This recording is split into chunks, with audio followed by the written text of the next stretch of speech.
Before I begin, I must apologize, for the PDFs of the Anatomy of Female Power have page 95 and 96 missing, the opening pages of Chapter 12, Man's Fear of Woman. I will start at the beginning of page 97. This chapter focuses primarily on mythology. You heard his answer. You struck him, turned him into a frog. You set him to dwell in the middle of the garden, where he can move neither upward nor downward. So you'd love me in my turn, and as with them set my fate. When Gilgamesh, having learned from the fates of his predecessors, turned down Ishtar's advances, what did she do? Feeling spurned, she caused her father Anu, god of the heaven and father of the gods, to create a heaven bull which devoured Gilgamesh's warriors, killing hundreds before it was slain by Gilgamesh and Enkidu, his partner in arms. Ah, Ishtar, terrible Ishtar, cruel, callous, and capricious goddess of love, whose embrace may neither be accepted nor spurned without danger. Ah, Ishtar, personification of the terrible core of woman in love, as men experience her. Odysseus, in his encounter with the Sirens, with Calypso, and with Circe, survived attempts to lure, trap, and hold him prisoner by a woman in love. First, who were the Sirens? They were lovely sea maidens who lured men to destruction with songs which men could not resist. Outside of mythology, a siren is any woman on the street, any seductive and destructive femme fatale, who fascinates a man with her eyes, her voice, her bearing, or some other riveting action or attributes, and lures him to his ruin in one form or another. Odysseus survived his encounter with the Sirens by waxing up the ears of his ship's crew so as to make them deaf to the songs, and by having himself tied tight to the mast of his ship. He was thus able to enjoy the enchanting songs of the Sirens as he sailed past them, without throwing himself into the sea and swimming to them, and to his doom.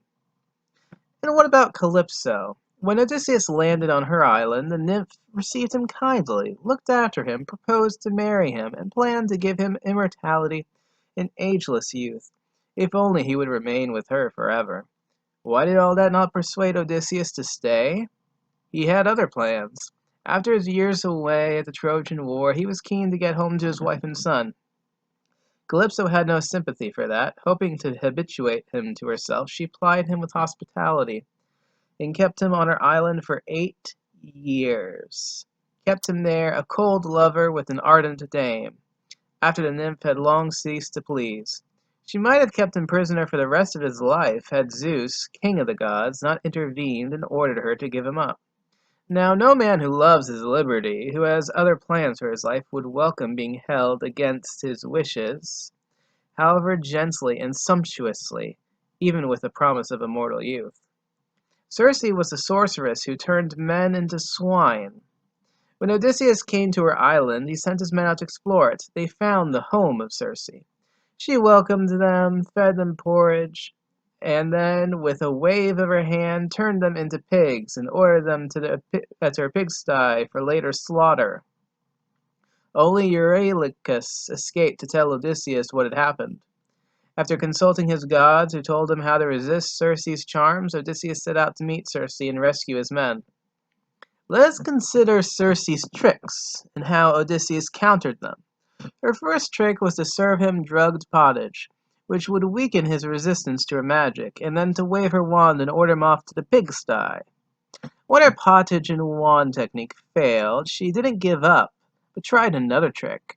She shrieked, fell on her knees, burst into tears, and invited him to her bed, where she planned to rob him of his courage, and so render him susceptible to her magic wand. To counter her tears and sex appeal, Odysseus drew his resolute sword. When capitulating, Circe praised Odysseus, saying, "You must have a heart in your breast that is proof against all enchantment."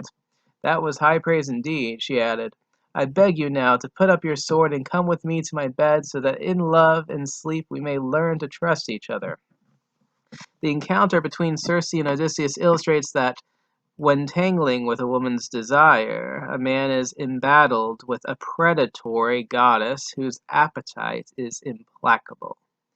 Any man who would thwart her needs all the guile and discipline of an Odysseus, plus the good counsel of his gods. Any man who would keep his freedom must also be prepared to use violence if need be.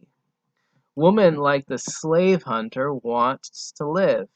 If you don't want to be captured, you must make it clear that an attempt on your liberty will cost the attempter's life. Nothing less will make her back away and leave you alone. Note also that it is only in defeat that Circe finally accepts a relationship based on love and trust. Only when a man-hunting woman is persuaded that she cannot enslave you is she prepared to settle for a friendship which to her nature is only second best. Alas, a beast of prey does not take easily to fair exchange. A parasite does not take easily to symbiosis. Men who insist on fairness in relationships with women must have a resolute heart proof against all enchantment, as well as a sharp and ready sword, and the will to use it on any would-be enslaver. The man-entrapping spirit of Calypso and Circe is echoed in Barbra Streisand's famous lines about a woman in love who would do anything to get a man into a world and hold him within. Man's fear that entrapment is expressed in this Japanese poem. "Take me in your arms," said the woman. The man took her and remained, for the rest of his life, between her hands. Woman may delight in such a prospect. Men naturally fear it, and therefore fear woman. The most important lesson from Odysseus' encounter with these women is that a lot of a man in the hands of a woman hungry for a consort depends on him. If he allows himself to be trapped and tamed, his lot will be enslavement. If he stands his ground, he could escape, or at least exact an equitable and symbiotic relationship. It is perhaps significant that though Odysseus was able, with advice from his guardian gods and goddesses, to scheme his way out of the fangs of Circe, he had to rely on a direct order from Zeus, the all-powerful, to effect his release from Calypso. This does not suggest that it is more difficult for a man to rescue himself from a courteous and gentle weakener of resolve, like Calypso, than from the not-so-gentle Circes of the world. A woman's soft approach, being less resistible, may be more dangerous to the liberty of a man. Nevertheless, if a man must choose between a Calypso and a Circe, which should he choose as his mate? Better a Calypso than a Circe, for Calypso's heart is not a block of flint.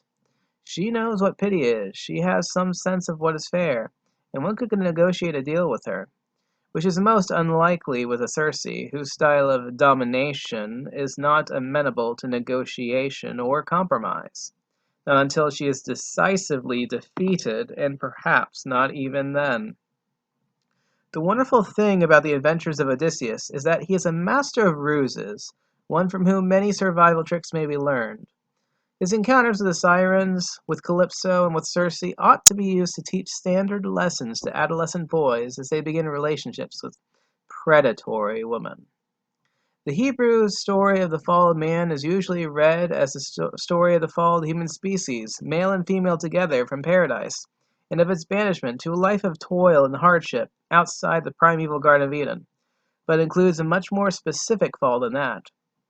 Its kernel is a story of the fall of man below woman, of how Adam, originally lord and master over Eve, his consort, was pushed, fell, and became Eve's slave. It is the story of a brilliant coup whereby woman, pleading the hardships of pregnancy and childbirth, caused a division of labor which dumped upon man the hard economic task and risky adventures of society. For eating the apple given to him by Eve, Adam was condemned to eke out a living by the sweat of his brow and to sustain his children and his childbearing consort. Eve's crowning subterfuge was to fix responsibility for the new arrangement on the serpent, Adam, and God. It is only natural that man should fear woman for the success of her fundamental coup. It is natural for man to fear a femme fatale who turned the tables of power on him and consigned him to a life of risk and toil.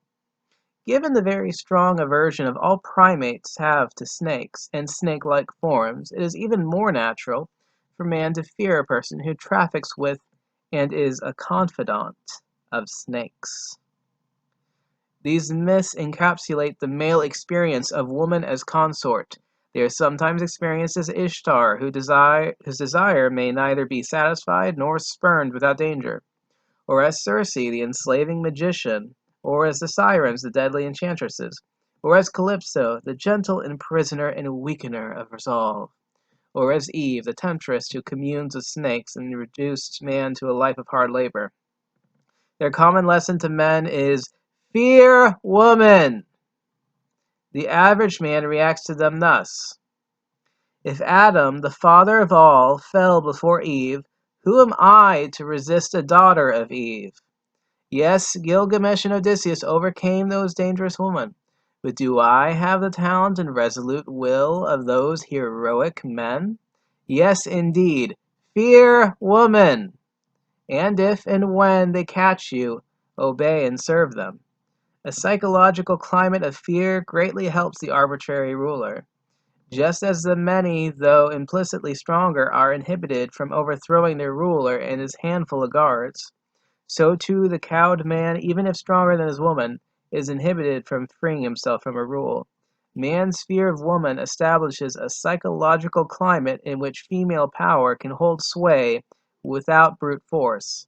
The operative principle is, cow the spirit, awe the mind, and you don't have to whip the body. That's the end of chapter 12. If you enjoyed this video, make sure to like, share, subscribe, donate, and comment if you're so inclined. And until next time, say no to sirens.